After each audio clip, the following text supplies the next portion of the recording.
Bonjour à tous, on se retrouve donc avec le colis un peu spécial que j'attendais impatiemment et sur lequel je voulais absolument faire une vidéo. Alors pour la petite histoire, vous avez bien remarqué que dans mes vidéos j'aime bien nettoyer. J'aime bien nettoyer les claviers, les cartes, j'aime bien que ce soit parfaitement propre, j'ai horreur de la poussière, surtout dans un clavier, moi ça m'hérisse le poil.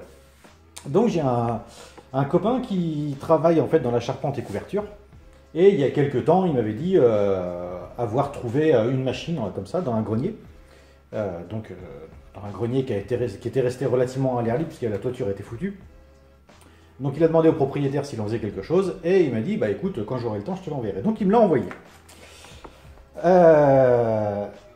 J'ai pas encore ouvert le paquet, mais rien qu'à voir l'allure, je me dis qu'on va bien rigoler. Voilà.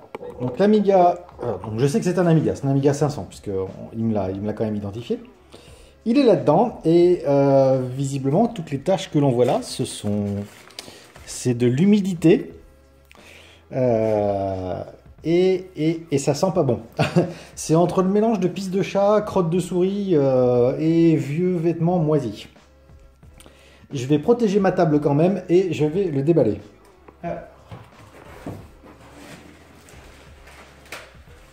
Ça croustille. Il y a le bruit et l'eau.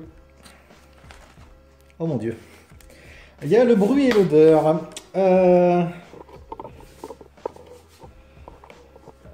Ça devrait être plus visible comme ça.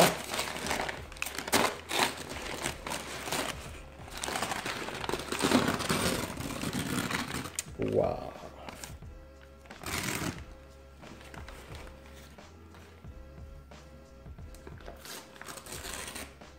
Alors en plus, avec les temps qu'on a eu ces derniers temps, j'imagine que s'il était dans un grenier qui n'avait pas de toit, ça c'est des restes de mousse de toiture. À mon avis, c'est quand ils ont démonté le toit, tout est tombé dessus. Alors même si les souris n'ont pas fait leur nid dedans, parce qu'il y a de la sueur. Il y a de la sueur et ouais, ça ressemble à des restes de nid. Donc visiblement c'est un 500. À voir le logo, c'est un 500 révision 5 ou révision 6.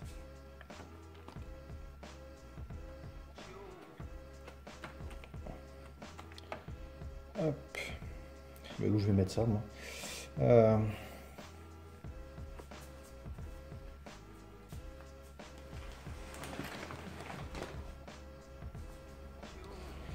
Ok.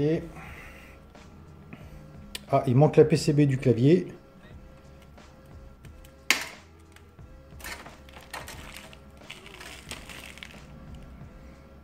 Et il manque la nappe aussi visiblement puisqu'on ne la voit pas ici.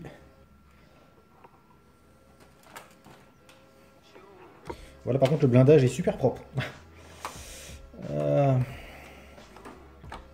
J'espère qu'il est complet au moins. Ah bah le lecteur disquette n'est pas fixé non plus. Ah mon dieu. Bon, le lecteur de disquette, je pense qu'il va pas aller bien loin. Hop là.